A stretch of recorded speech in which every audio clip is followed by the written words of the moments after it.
Hello YouTube, welcome to my little devlog. I'll go over how I approached this FX real quick, and then I'll go into details of what happened during my attempts to make this FX and discuss other approaches that I've come up with, and finally I'll talk about my conclusion, like my thoughts on the FX and what I would do to improve it, etc, etc. So a bit of disclaimer before we start though, this is not a tutorial video, so I'll skip a lot of the stuff that I think is redundant, but if you have questions about any stuff that I skipped, please feel free to leave a comment and I'll try my best to answer. So let's get started. So a quick breakdown of the FX. The effects is inspired by the movie Everything Everywhere All at Once, specifically this scene,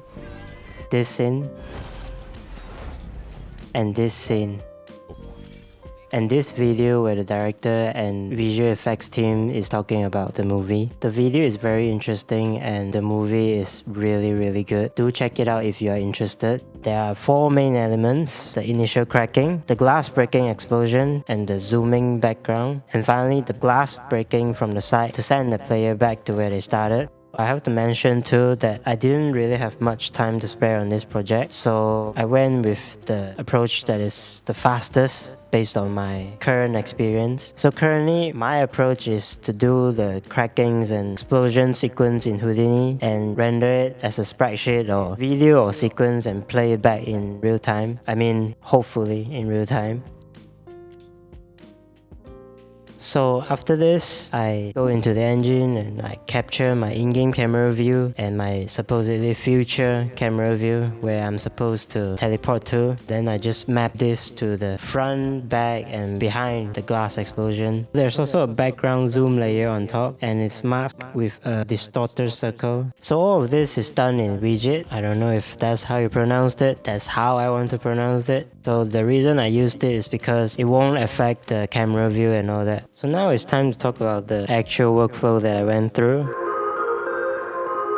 So what I started is just making a plane to create the crack, making fracture and all that fun stuff. I also did something very stupid, which is I did this while I was creating an Unreal Engine project. Please don't do that, it's not smart at all. What happened is that when Unreal Engine is creating a project, it actually uses up all the processor resources to compile the shader and all that kind of shit. So one of the major adjustments for this cracking pattern is the minimum width. I remapped it so that it's not the same width throughout with some attribute that I've created. I actually used 2 layers of fracture, a denser one for the inside, and then I fractured a bigger piece outside but with bigger size variation so that they have 2 different sizes. After the fracturing is done, I isolate the inside face so it looks like crack pattern. Yeah, I just called it a day and decided that's a good enough crack pattern. I also created different levels of detail to kind of make the crack look progressive.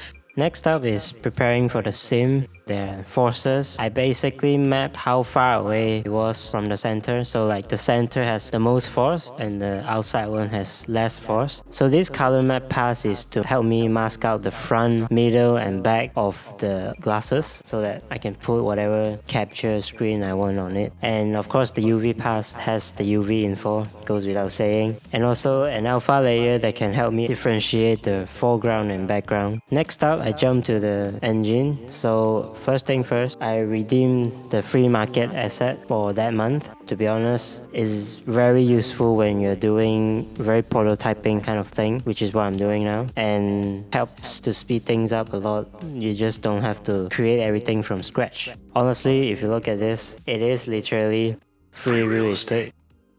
So I got in and then I've quickly realized one thing that I didn't quite like, which is in Unreal 5, you have to pick up the rifle every time, but I don't really want that. So what happens is I kind of did some hacker man move there and attached the rifle to the character and just remove it from the map too. I also made a walking animation blueprint. So to explain this a bit, by default, the walking animation only plays if your character is actually moving. but I needed it to loop at all times. So what I did is I actually just bypass all the scanning for attribute, so it doesn't try to do all this other stuff, and I just take the attribute to be on at all times. And then I just started to go ahead and create all the media sources to fetch in the video and sequences. For those who don't understand how Unreal works when it comes to using video or sequence, it is a bit different than texture. It's a bit more complicated. Basically how it works is that you have a media source to reference the video or sequence on your disk, and a media player to play the source, and the result of it will be rendered to another thing called media texture. So it is 3 different things to do one thing, if you think about it. After this setup, you can call the player to play from blueprint or whatever you want to do, and make your media texture go boom boom. I also found out that the default codec doesn't really work with my video. I have no idea why. But luckily, there's this plugin called Electra. Works really well, makes me and Matt Murdock really happy. So with the setup done, I can start create the widget and start to do testing. I have a habit of testing things as I build up, so I can make sure that every individual things go bada bing bada boom. After making sure the video could play, the next thing is capture the scene and using UV mask to sample it. Wait a minute.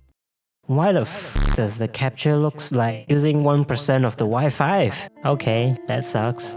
I guess I have to spend a lot of time on this, huh?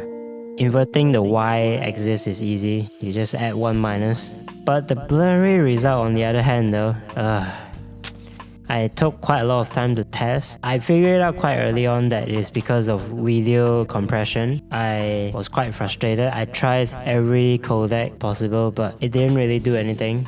But luckily later on, I found out that Unreal Engine actually plays EXR sequence on its own straight without having to convert them to video. So in the end, I decided to just use the EXR instead of converting it to video, because the color info, it just has to be directly from render.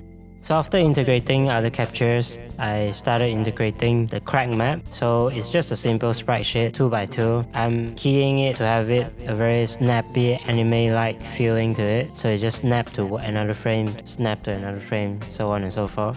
So I just key some animation and started it up when the button press, voila, and it works. Wait a minute, what's with that delay though? So apparently the video and sequence takes time to open. The solution is actually very hacky. So luckily Unreal Engine came out with this bind event on media open. So I just bind the function that was used to hide the cracking. It solved the problem. I also stopped the player input to make it look like everything stopped and the reality is like breaking down or whatever. The logic is fairly straightforward. What could really go wrong? It was at this moment that he knew. He f***ed up. Oh my god, the horrible frame rate! And what the f*** is wrong with this color? Both of these are true pain to solve. First off, let's go with the color first. So I came across this forum post, pretty useful about this color space thing. It gives a closer result, but it's still nowhere close. I dig around and determine the problem was an extra post-processing going on. So what I can do is just copy all the parameters to the capture. After copying it, I thought, it must work, right? How can it not work? Since everything is the same, right? But as you can see, it still doesn't f***ing work. How the room is so f***ing lit like a disco is going on inside? It just doesn't make any I was really desperate there. I was just taking every take possible, try to take on and off all the stuff in the post-processing node. And the result is pretty close. The brightness is pretty close. In the end, what I did to get it even closer is I had 2 views open in my screen, and then I just started tweaking the color correction manually, and yeah, this is really making me want to kill. I do urge everyone that if you have dynamic solution, please leave a comment and help the rest of us. So for the frame rate, that's really difficult. So what I did at first, I disabled all the capture when it wasn't using it. So I only turn it on when the effect starts to happen. It did work to not have my PC catch on fire. I think it helped a lot, but it's still quite laggy. Yeah, we'll just leave it for another day here. So next up, I just started experimenting with the shader, creating a spear mask. So this is for the zoom background, so that I can start to animate it and see if it's working or not before I actually make the background. The next day, So, another hard work day. But this day though, I learned something from my colleagues. I learned that there's this thing called Bing in Unreal Engine, and it's a plugin. And the thing is, this thing, right, I have no idea what it is. But funny enough, I've seen this logo on every game ever. So I bet it must be good, huh? So I went to the website and read it up. So it compresses videos, huh? Yoink. So I first compressed the video and set up the files. It's basically the same logic with any normal video that you want to play in Unreal. It actually works quite well, but the sad thing is EXR still doesn't work. It still gives me wrong value, so in the end I have to keep it as EXR sequence. But it did help with the FPS very little bit. And around this time I also start displaying the frame rate during testing, and look at that value, what the so I gave up, and then I just decided to work on the background zoom video instead while I leave the frame rate problem to future Sam.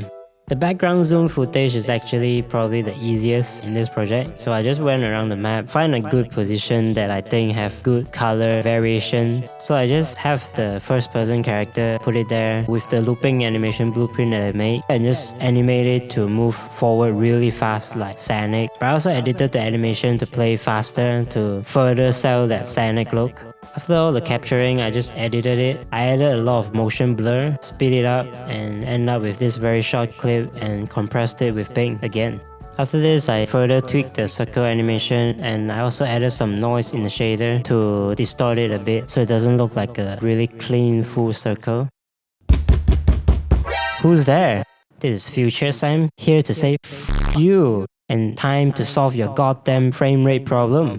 So I was realizing, why spend so many time to fix a heavy scene while I can just use a simple working scene? So I decided to screw it and go back to the default scene and just put a house next to it for me to teleport, so it has some different looks to it instead of all this white environment. I also set up some simple lights so that the room is not so dark and I can see inside it. Then I went on to work on the second crack. A similar technique, but this time it's a lot more manual. I deleted the pieces by hand to get this specific shape here. So using the crack map as a guide, I rotor a mask by hand for the second screen mask so that I can tell where the second screen should be.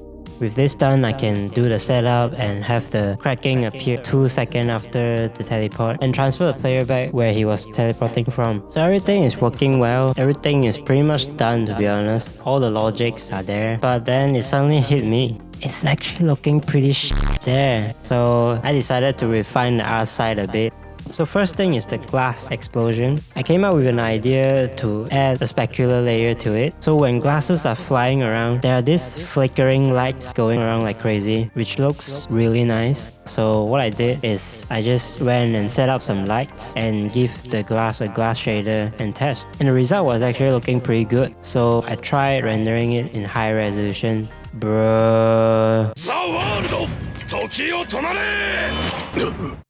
1秒経過2秒経過3秒経過ロードローラーだ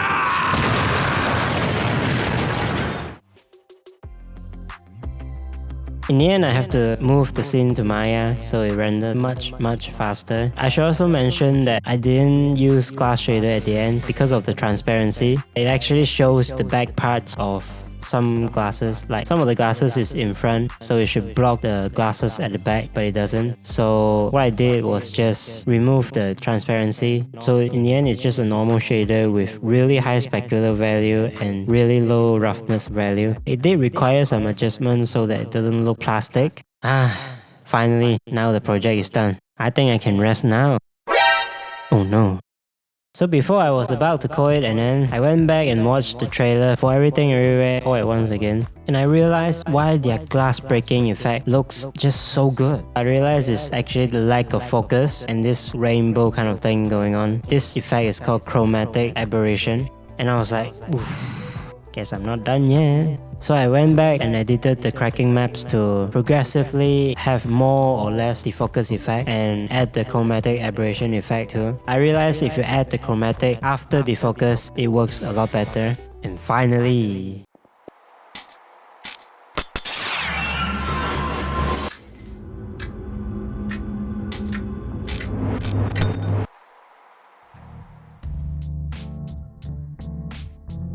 so I gave it some thought myself. There are of course other approach to this effect, and one of which is of course having the glasses to be actual mesh. It is possible to map the captures like I did to the base color in the shader for the glasses. It will look better. You will probably have more performance and variation that you can do. So for my approach, I capture in real time. So that means I capture everything as the effects is happening. But I think it is actually possible to just capture one time. So you just have a static image of what you are seeing at the time that the effects starts to happen. So you kind of freeze the frame. It will save a ton of performance, and it also would solve a lot of the problems if you're actually using the glasses as a mesh. You can teleport the player, have the glass in front of the player, and then blocks what the player is gonna see. Since you're using the capture as texture, it looks like it's seamless. You are still there, you are still where you started.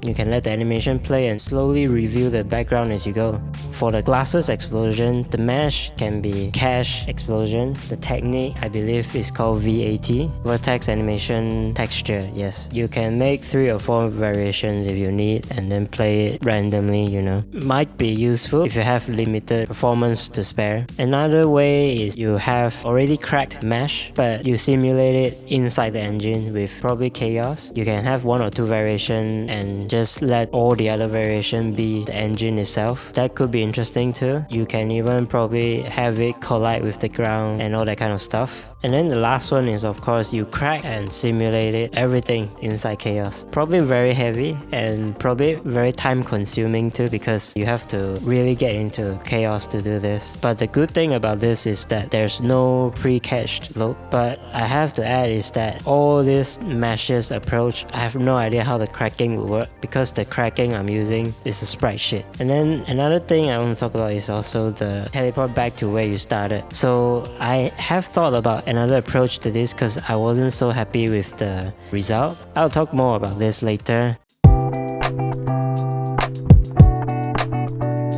So this project was pretty fun. I actually quite enjoyed it because it's quite an interesting idea, and the project is fairly short. It doesn't make me feel very dragged out, and I also learned a lot of new things. And I think teleporting the player and back again with this kind of reality breaking style might make a quite interesting gameplay as well. It's one of the reasons why I quite enjoy making this. I also want to discuss that if I'm to make this again and try to improve it, what I would like to improve. So one big thing for me is the cracking. Studying some real life reference, even though glass cracks really fast, almost like this anime style I'm doing, there's actually some small branches that starts cracking and extending in between these jump frames, so it actually doesn't look as static. If I'm to redo it, that's what I would try to add, but honestly I'm not quite sure how that's gonna work because I might have to use a lot of frames as a sprite sheet using my current method. But yeah, overall probably the whole cracking thing, I'll probably need some better solution to it. So if you have better solution, do leave a comment. Tell us how you would like to approach it. Another thing would be the second cracking. If we look at the scene from Everything Everywhere again, you can see there's multiple layers of cracks and whole frames that extends as you move. But what I was thinking is that because this scene is panning the camera like this, it might not work all the time because the player might not be turning the camera the same way as this scene does. So I was thinking for this kind of multi-layer logic, it is actually possible, but adding a twist to it, which is the dolly zoom effect from Doctor Strange. Since you can see here the view is already moving, then it's possible to make multiple layers of whole frames. But of course, this is just in my mind. I need to test it to know if it works or not. Another thing would be the glass pieces during the explosion. I was thinking about making them fade out a bit as they travel far away to fix some kind of depth to it, because right now they are all 2D planes, so it kind of looks a bit flat if they are traveling really far. And to be honest, if I'm doing simulation inside Unreal with Chaos, I can just have the glasses to fall on the ground. It might look even better, to be honest. Yeah, so these are my afterthoughts for the project. If you have any other approach for these effects, please leave a comment. I'll be very happy to see it. I post my personal works and devlogs like this on this channel, so please drop a subscribe if you are interested in content like this. Give the video a like if you do, and leave me comments or questions or whatever you would like to say. And also, if you made any work based on these effects, please show it to me. I would love to see it. Yeah, so I think this is it for this video. I'll see you on the next one, and goodbye.